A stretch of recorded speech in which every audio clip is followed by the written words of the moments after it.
I turned the key in the lock as quietly as I could, not wanting to wake anyone at 6 in the morning. My business trip had been cut short, and I was excited to surprise my husband and my sister with an early breakfast. But the sounds I heard coming from our bedroom weren't the sounds of sleeping. And when I pushed open that door, I saw my husband David and my sister Lisa tangled in sheets that I had washed just 3 days before. My name is Rachel, and I'm 38 years old. Until that morning 6 months ago, I thought I had everything figured out. A successful career in marketing, a beautiful home in the suburbs, a husband I'd been with for 12 years, and a sister who was my best friend. David and I met in college. He was studying architecture, I was in business school. We bonded over terrible cafeteria coffee and late-night study sessions. He proposed on the beach where we'd had our first real conversation, and I said yes before he even finished asking. The first 10 years of our marriage were good. We both built our careers, bought our house, traveled when we could. We had the normal ups and downs, arguments about money, stress from work, the usual stuff. But I never doubted that we were solid. Lisa is my younger sister by 4 years. Growing up, we were inseparable. She was the wild one, I was the responsible one. She got into trouble, I got her out. When our parents died in a car accident 7 years ago, we only had each other. That loss made us closer than ever. 2 years ago, Lisa went through a difficult divorce. Her ex-husband had been controlling and emotionally abusive. She left with barely anything, just some clothes and her car. David and I immediately offered her our guest room. "Stay as long as you need," I told her. "You're family." Lisa was supposed to stay for a few months while she got back on her feet. But months turned into a year, then 2 years. She got a job as a receptionist at a dental office, but the pay wasn't great. She was saving for a security deposit on an apartment, she said. I never pushed her to leave. Why would I? She was my sister. David seemed fine with the arrangement. He'd always gotten along well with Lisa. They'd joke around in the kitchen while making dinner, watch TV together when I worked late. I thought it was nice that they were close. I thought a lot of things that turned out to be wrong. My job required occasional travel, usually just a night or two, sometimes a week for bigger conferences. David and Lisa would hold down the fort while I was gone. I'd come home to a clean house, dinner ready, both of them asking about my trip. The trip that changed everything was supposed to be 4 days in Chicago for a client presentation. But the presentation went so well that the client signed immediately, cutting the trip short. I booked an earlier flight, landed at midnight, and decided to surprise them with breakfast in the morning instead of waking them up. I stopped at the 24-hour grocery store on the way home. Got ingredients for pancakes, David's favorite. Fresh strawberries, good coffee. I was planning this whole nice morning. Make breakfast, tell them about the successful trip. Maybe we'd all go out to celebrate. I got home around 1 in the morning. The house was dark except for a lamp in the living room. Lisa's car was in the driveway. David's keys were on the hall table. Everything looked normal. I was exhausted from travel. I thought about just going straight to bed, but I wanted to put the groceries away first.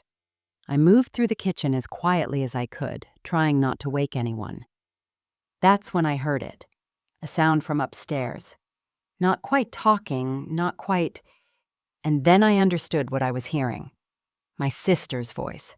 My husband's voice, coming from my bedroom. I set down the grocery bags on the kitchen counter. My hands weren't shaking yet. I wasn't crying yet. I was just moving, walking toward the stairs, climbing them, one step at a time. The sounds got louder as I got closer.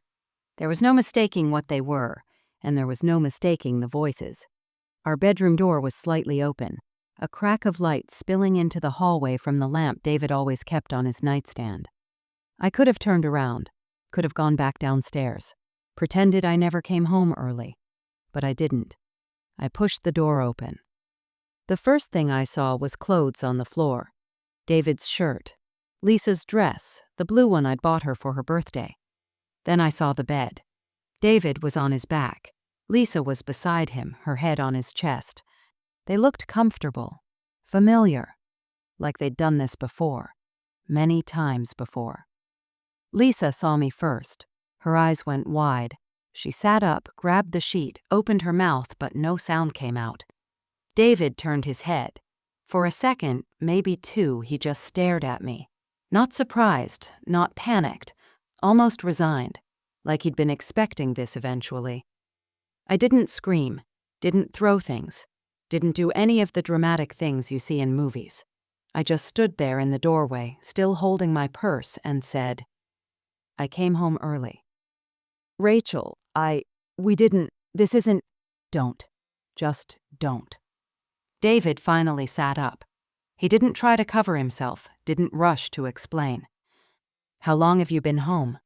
"Long enough." "How long has this been happening?" Neither of them answered. "How long?" Lisa started crying. "Rachel, please, I never meant—" "How long?" David finally spoke. "About 18 months. 18 months. A year and a half. Through my promotion at work, through David's father's funeral, through last Christmas, through our anniversary 2 months ago when David gave me diamond earrings and told me I was the love of his life. All lies. All of it." "I'm going to a hotel," I said. "When I come back tomorrow, I want you both gone." "Rachel, wait, please." I closed the door, walked back downstairs, left the groceries on the counter, got in my car, and drove to the nearest hotel. It wasn't until I was sitting on the edge of the hotel bed, still in my travel clothes, that I finally started to cry. And once I started, I couldn't stop. My husband and my sister, the two people I trusted most in the world, in my bed for 18 months. I didn't sleep that night, just lay there staring at the ceiling, replaying every moment of the last 18 months, looking for signs I missed, and finding so many. The way Lisa always volunteered to stay home when I traveled. How David suddenly stopped complaining about her living with us. The inside jokes I didn't understand. The times I'd come home and they'd both seem flushed, claiming they'd just been working out. How could I have been so blind? My phone started buzzing around 7. David, Lisa, David again, Lisa again. I didn't answer any of them. Finally, I looked at the texts. "David, please come home so we can talk. I can explain." Explain. Like there was an explanation that would make this okay. "Lisa, I'm so sorry. I never wanted to hurt you. Please don't hate me. You're my sister." I typed back, "Was. I was your sister." Around noon, I drove back to the house. Both cars were gone. The house was quiet. The bed had been stripped. Good. Good. I'd burn those sheets anyway. Lisa's room looked the same, her things still there. David's study looked untouched. There was a note on the kitchen counter, David's handwriting. "Rachel, I'm staying at Mark's place. Lisa went to her friend Jenny's. I know you need space, but please, we need to talk. This doesn't have to end everything. People make mistakes. We can work through this. I love you." I read it 3 times. Then I tore it into small pieces and threw it in the trash. Mistakes. Like he accidentally fell into bed with my sister for 18 months. I called a locksmith, had all the locks changed by 3 p.m. Then I called a divorce attorney, got an appointment for the next morning. Then I went through the house and packed everything of David's into boxes. Clothes, toiletries, books, his golf clubs, his collection of vintage records he was so proud of. All of it went into boxes in the garage. Lisa's things were harder. Every item I touched was a memory. The sweater I'd given her for Christmas. The photo album from our childhood. The jewelry box that had been our mother's. But I packed it all anyway. She'd made her choice. Now I was making mine. By that evening, my phone was blowing up. Not just David and Lisa anymore. David's mother, our mutual friends. "What's going on? David says you won't talk to him." "Can't you guys work this out?" my friend Sarah called. "Rachel, are you okay? David called Mike saying you kicked him out. He sounded really upset." I actually laughed. He sounded upset? What happened? I came home early from Chicago, found David and Lisa in bed together. They've been having an affair for 18 months. Long silence. Oh my God, Rachel! Oh my God. Yeah. What do you need? I'm coming over. No, I'm okay. I just need time. Okay, but I'm here. Anytime, day or night. At least someone was on my side. I was starting to wonder how many people would be. 2 days later, David showed up at the house. I watched through the window as he tried his key, found it didn't work, then started knocking. Rachel! Rachel, I know you're in there. Please, just talk to me. I didn't answer. I know you're angry. You have every right to be. But this doesn't have to end our marriage. We can go to counseling. We can fix this. It just happened, okay? We didn't plan it. Lisa was going through a hard time and I was there for her, and one thing led to another. It didn't mean anything. That got me to open the door. 18 months didn't mean anything? He looked terrible. Unshaven, dark circles under his eyes. Good. I didn't mean, look, yes, it went on too long. I should have ended it. But I do love you, Rachel. You're my wife. And Lisa's what? A hobby? Don't do that. Don't be like that. Don't be like what? Upset that my husband fucked my sister in our bed? He flinched. You're never home. You're always working, always traveling. What was I supposed to do? And there it was, the real David. Not sorry, just sorry he got caught. And somehow this was my fault. Get off my property, I said, and don't come back. He stared at me. Maybe he finally saw it in my face, that this wasn't something he could charm or explain his way out of. He left. I watched him drive away and felt absolutely nothing.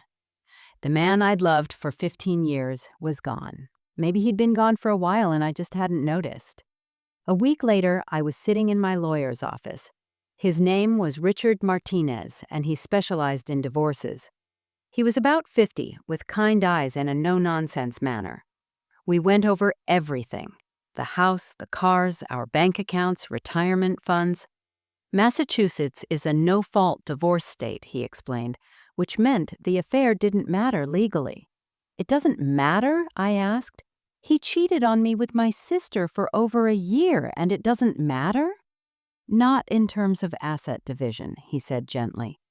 But we can push for a faster timeline and make sure you get what you're entitled to. Then he asked if David and I had any joint credit cards. We did, 3 of them. When's the last time you checked the statements? I hadn't. David usually handled the credit cards. He was better with details, I'd always thought. Check them, now. I logged into our accounts right there in his office and started seeing charges I didn't recognize. Jewelry stores, expensive restaurants, a weekend at a bed and breakfast in Vermont while I was on a business trip. David had been using our money to wine and dine my sister. Wait, I said, scrolling back further. This hotel charge, last November. That's when David told me he was going to a conference in Boston. I remember because I wanted to come with him, and he said spouses weren't invited. Martinez leaned forward. How many trips did he take without you? I went through the statements systematically. 7. 7 trips in the last 18 months where David had claimed work obligations. All had hotel charges. All were lies. And I'd stayed home working extra hours to cover the bills while he was off with Lisa. Rachel, Martinez asked carefully, did your sister have income during this time? She worked part-time at a dental office, made maybe $20,000 a year.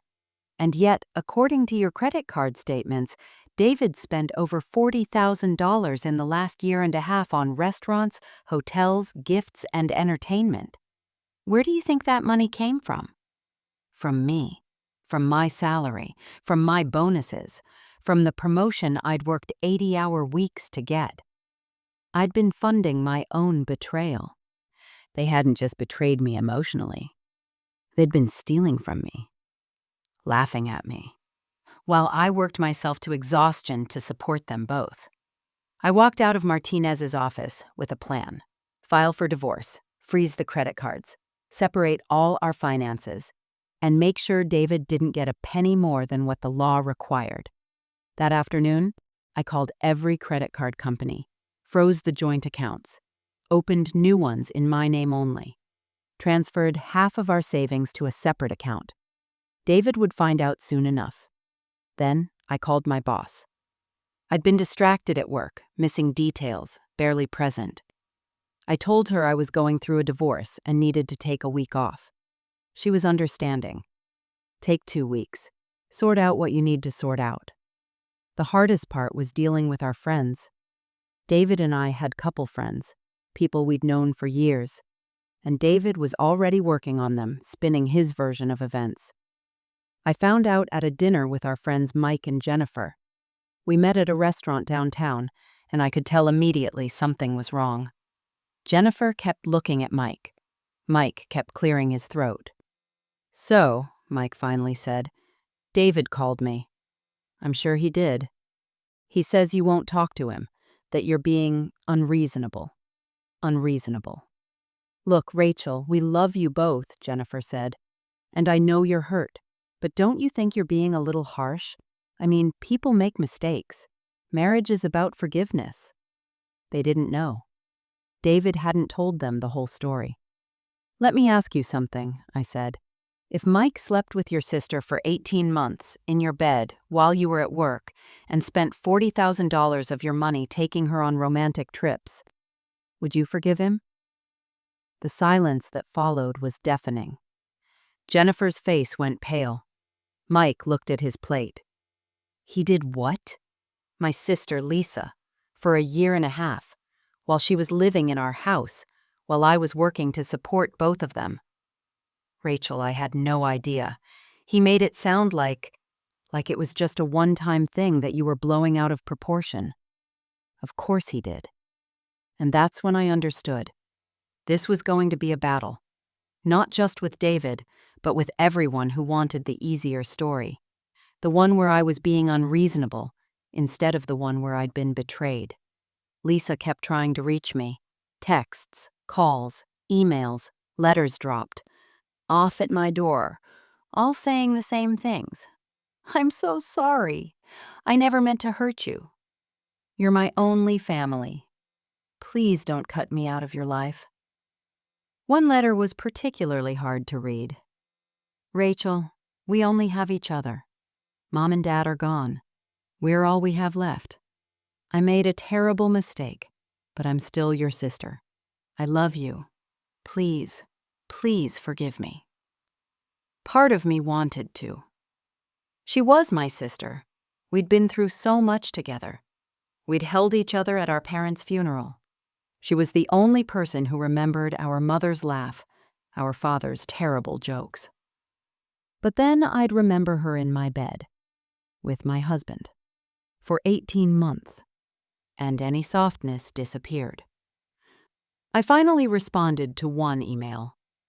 "You made your choice, now live with it." She wrote back immediately. "What choice? I didn't choose this. It just happened. Please, Rachel, I need you." I typed back. "You chose to sleep with my husband. You chose to do it again, and again, and again, for 18 months. Those weren't accidents, those were choices. And I'm choosing to never speak to you again." Then I blocked her number, her email, all of it. She wanted forgiveness she hadn't earned. Wanted me to absorb the pain so she didn't have to feel guilty. But I wasn't going to do that. Not for her, not for anyone. The divorce took 4 months to finalize.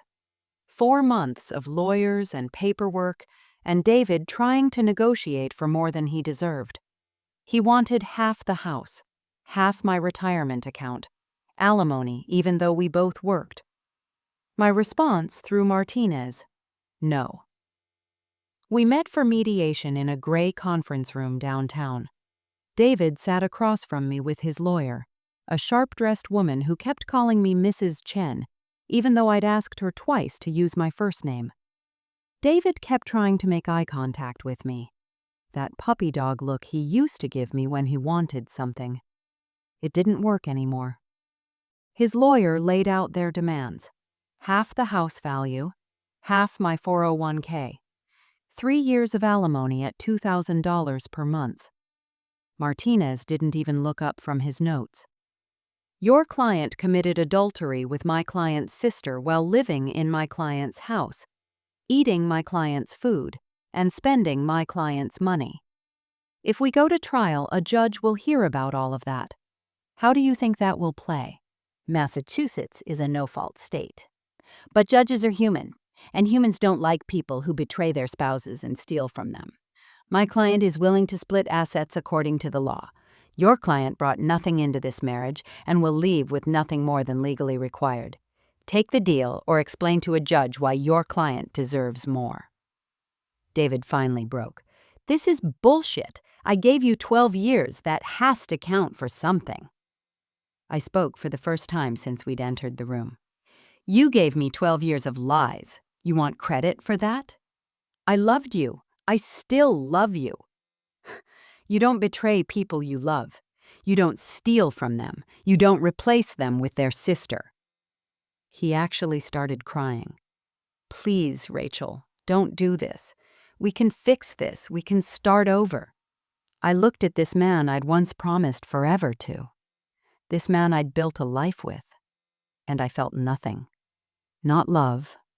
Not even hate. Just tiredness. We're done, David, I said quietly. Sign the papers. He stared at me for a long moment. Then he turned to his lawyer and nodded. The papers were signed that afternoon. 12 years of marriage ended with 2 signatures and a notary stamp. I kept the house. We split the bank accounts 50-50. He took his retirement, I took mine. No alimony, no ongoing contact. David tried to say something to me as we left the mediation office. Rachel, don't, I said, and walked away. The last time I heard from him was through Martinez 2 weeks later. David wanted to know if he could pick up some boxes he'd left in the garage. I had Martinez tell him they'd been donated to charity. Everything, including his precious record collection. Was it petty? Yes. Did it feel good? Absolutely. They say revenge doesn't make you feel better. But sometimes, just sometimes, it does. 6 months after the divorce was finalized, I was sitting in my kitchen drinking coffee and watching the sunrise. The house was quiet. Just me and the birds outside. I'd learned a lot in those 6 months. About betrayal, about trust. About what I was willing to accept and what I wasn't. Some friends took David's side, decided that I was being too harsh, too unforgiving. I let them go. If they thought 18 months of betrayal was something I should just get over, they weren't people I needed in my life. But others stayed. Sarah, Mike and Jennifer, my coworkers. People who understood that some betrayals are unforgivable. Work became my focus. The promotion I'd gotten right before everything fell apart led to another one. I was traveling less now, ironically. The company valued my leadership and wanted me at headquarters. I paid off the house, set up my finances exactly how I wanted them. No joint accounts, no shared anything. Just me, making my own decisions. I ran into David once about 8 months after the divorce, at a coffee shop downtown. He was with a woman I didn't recognize, young, pretty. He looked guilty when he saw me, like I'd caught him cheating again. I nodded once and turned away. Didn't feel angry, didn't feel hurt, didn't feel anything. He came over to my table anyway. Rachel, hi, how are you? Fine, you? Good. This is Amanda. Amanda, this is Rachel, my ex-wife. Amanda looked uncomfortable. She probably knew the story, or a version of it. Nice to meet you, I said. Good seeing you, David. I left before he could say anything else. And I realized as I walked to my car that I hoped he was happy. Not because I cared about him anymore, but because I didn't. His happiness or unhappiness had nothing to do with me. I heard through mutual acquaintances that Lisa had moved across the country. Probably couldn't stand living in the same city where everyone knew what she'd done. We haven't spoken since that last email. I don't plan to. Someone asked me once if I'd ever consider reconciling with her. No, I said. Some doors, once closed, stay closed. This emotional story taught me that betrayal doesn't always come with warning signs. Sometimes the people you trust most are the ones who hurt you worst. And that's not your fault. You don't have to forgive people just because they're family. You don't have to give second chances to people who used the first one to destroy you. I'm dating again now, taking it slow. I'm more careful about who I trust, but I haven't closed myself off.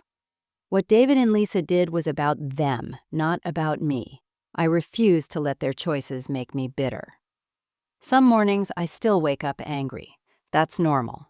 Grief and rage don't follow a timeline. But most mornings now, I wake up and feel grateful. Grateful that I found out. Grateful that I left. Grateful for the life I'm building, one that's entirely mine. The people who betray you are telling you who they are. Believe them the first time. And then walk away with your head high, knowing you deserved better. Because you did. You always did. If this real-life story touched you, if you've experienced betrayal and are trying to find your way through it, please know you're not alone. Leave a comment sharing your thoughts or your own story if you feel comfortable. Sometimes just knowing others understand can make all the difference. And if you'd like more honest, real-life family stories told with empathy and respect, please like this video and subscribe to our channel.